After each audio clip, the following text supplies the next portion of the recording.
Boa noite, galera. Boa noite para quem é de boa noite, bom dia para quem é de bom dia, boa tarde para quem é de boa tarde. Hoje eu tenho uma surpresa que eu achei muito legal, eu vou mostrar para vocês. Olha só, olha só, olha só. Olha lá, tá me vendo? Tá me vendo? Tô bem aqui, ó. E aí, tudo bem? Agora vocês vão poder ver a gente, né? Aqueles que tiverem coragem. Mas tá, chega de papo, vamos embora pra aula.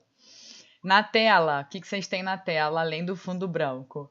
Tem dois eixos nessa tela. Esses eixos são perpendiculares, então eu tenho um sistema ortogonal que é parecido com o plano cartesiano, só que eu não vou nomear os eixos de x e y. Vamos ficar aí sabendo que eles são perpendiculares. A interseção dos eixos está aqui, ó, indicada por esse ponto O que eu estou mostrando aqui na setinha.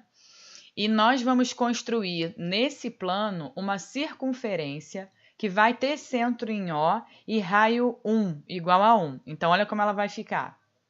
Tá aí a nossa circunferência de raio 1 centrada naquele ponto O. Ela não é uma circunferência qualquer, ela é especial, vai ser a nossa nova companheira aí de jornada nas próximas aulas. Ela é uma circunferência orientada, ou seja, se ela é orientada, significa que ela tem sentidos, assim como a reta numérica é orientada, ela tem um sentido positivo e tem um sentido negativo. A circunferência também, essa daqui também terá. Para estabelecer esse sentido, a gente vai fixar um ponto A, que está aparecendo aí agora para você, e esse ponto A ele é chamado de origem dessa circunferência. Por convenção, gente, ou por definição, como vocês acharem melhor, o sentido positivo dela vai ser o sentido anti-horário, que é esse aqui, que gira ao contrário do relógio, e logo o sentido negativo é esse aqui, o sentido do giro do relógio, tá?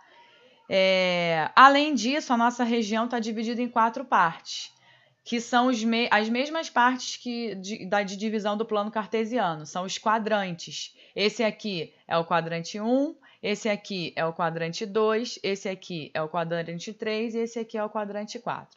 Qual o nome dessa circunferência, então? Ela é chamada de circunferência trigonométrica. Circunferência trigonométrica é a circunferência que tem todas as características que eu acabei de falar, tá? Então tá aí as devidas anotações.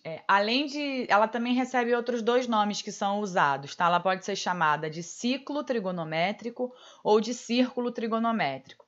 Aí é preferência, a gente vai usar a circunferência trigonométrica mesmo. O que ela tem de especial? Todo número real x, qualquer um que seja, ele tem uma imagem exata.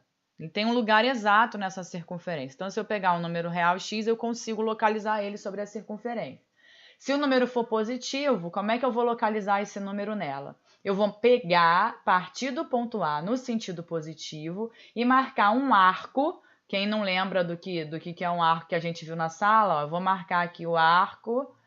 Deixa eu marcar o arco. Não está marcando. Um segundinho, peraí. Tá aí, agora foi. Marquei aqui o arco AB, ó. E o comprimento desse arco vai corresponder ao valor numérico do número que eu quero localizar. Tá? Então, todo número real vai possuir uma imagem. No nosso caso, se esse arco que eu marquei for o correspondente ao valor do x, então a gente vai dizer que o ponto B, é a imagem do número real x. Cada número possui a sua imagem e essa imagem é única, não tem outra imagem. Antes da gente aprender a localizar os números, porque esse é o objetivo da aula, apresentar a circunferência trigonométrica para vocês e ensinar a localizar os números reais nela, a gente vai fazer a seguinte observação. Imagina que esse arco aqui, vamos desconsiderar agora aqui o meu x, tá? Esquece ele. Vamos considerar que esse arco tem medida angular, eu vou marcar aqui o ângulo dele, vamos supor que a medida angular dele seja de π sobre 6 radianos. Vamos marcar ele na figura. Beleza, tá aí. Ele mede π sobre 6 radianos, lembrando que essa medida é uma medida angular.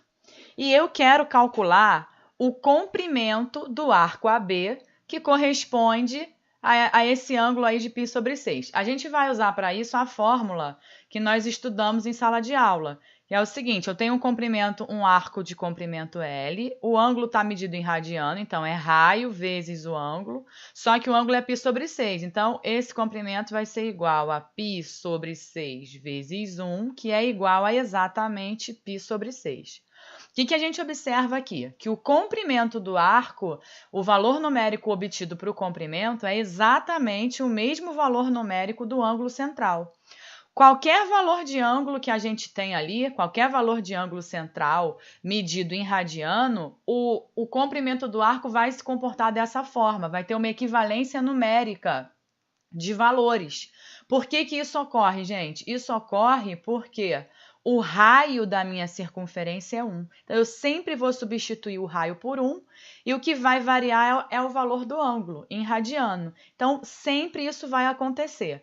Por esse motivo, a gente não vai ficar especificando a unidade de medida, radiano ou comprimento, já que vai ter essa equivalência numérica. Muito bem, dito isso, vamos partir para a localização de diversos números, tá? A gente vai começar a brincadeira de localizar números reais na circunferência. Vamos começar querendo localizar aí um ponto C, que corresponde ao valor π/2, que é um número real. Para facilitar, como a gente viu que tem correspondência entre o ângulo e a medida do arco, como a gente está começando, o que eu te sugiro? Transforma essa medida para grau, porque a gente tem mais facilidade de localizar, medir o ângulo em grau do que medir em radiano, já que a gente está no início. E aí a gente vai ter o seguinte, isso aqui corresponde a um ângulo... esbarrou. Isso aqui corresponde a um ângulo de 90 graus, certo? O ângulo de 90 graus a gente sabe localizar, já que os eixos são perpendiculares, o 90 graus vai estar aqui. Então, o que significa? Que esse arco aqui, tudo bem que aqui ficou com B, mas vai ser exatamente aqui a imagem do π/2. Aqui está o meu ponto C. Esse aqui, eu vou colocar aqui por cima, C. Então, esse arco AC tem medida π/2 e o ângulo central correspondente ao ângulo de 90 graus. Eu não vou mais colocar a letra não para não confundir, vou chamar todos eles de B. Vamos fazer outro exemplo agora. Vamos fazer o B agora, que vai continuar sendo as nossas imagens, tá? Vou adotar assim. Eu quero localizar na circunferência o número real π. Usando a ideia da correspondência em grau inicialmente, depois a gente vai abolir ela, tá, gente? É só para início mesmo. Π corresponde a quantos graus?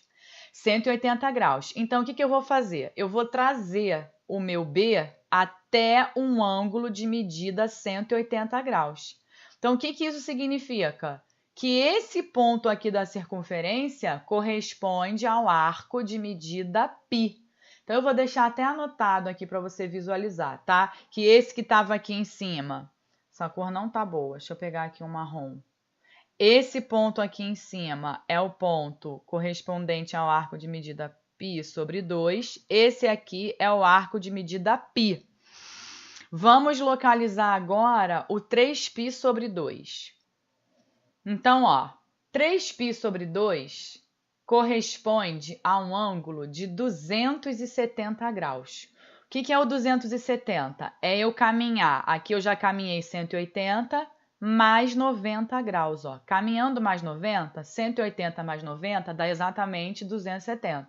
Então, agora, onde o ponto B parou é a imagem do arco de medida 3π/2, ou seja, o número real 3π/2 se localiza aqui, na circunferência trigonométrica. Vamos fazer mais um exemplo. Eu quero localizar o 2π/3. Eu vou fazer as contas de forma mais devagar para caso alguém não tenha entendido. Eu vou converter essa medida em graus.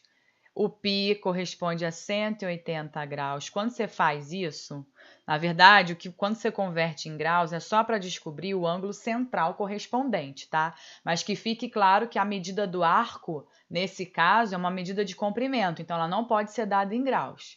Eu vou simplificar isso aqui, 180 por 3 dá 60, então isso aqui corresponde a um ângulo de 120 graus. Eu venho na minha circunferência, eu não sei precisamente localizar o 120, mas eu sei que ele está antes do π, que é 180, e depois do π/2, que é 90. Então, eu venho no olho mesmo e localizo. Eu posso dizer que o arco de medida 2π/3 está localizado aqui, no segundo quadrante. Então, eu vou marcar ele. E para fechar, a gente vai fazer mais uma marcação. Eu quero localizar ali o 7π/4. Mesma ideia, vamos fazer a conversão em grau inicialmente, substitui o π por 180, aí a conta vai ficar 7 vezes 180 dividido por 4, simplifico 180 com 4, isso dá 45, 7 vezes 45, 315 graus. Aí o que acontece? Localiza o quadrante logo, você vai verificar o seguinte, ó, o 315 ele é maior que o 270 e menor que a volta inteira, que é um ângulo que a gente nem marcou, mas é um arco já conhecido. Então, se aqui está o 270 e a volta inteira fecha 360, então ele vai estar aqui, ó, no quarto quadrante. Esse ponto aqui, onde está ali parado o ponto B, é a imagem do número 7π sobre 4. Então, a gente vai finalizar aqui. Tem uma atividade para vocês responderem, é um quiz, está aí no AVA, tem que responder isso para a aula. Quem teve dúvida, assiste o vídeo de novo. Na sala de aula, a gente vai terminar de tirar as dúvidas e fazer mais exercícios para fixar e para ensinar novas estratégias de marcação de pontos, tá bom? Beijo grande, bons estudos, tchau, tchau.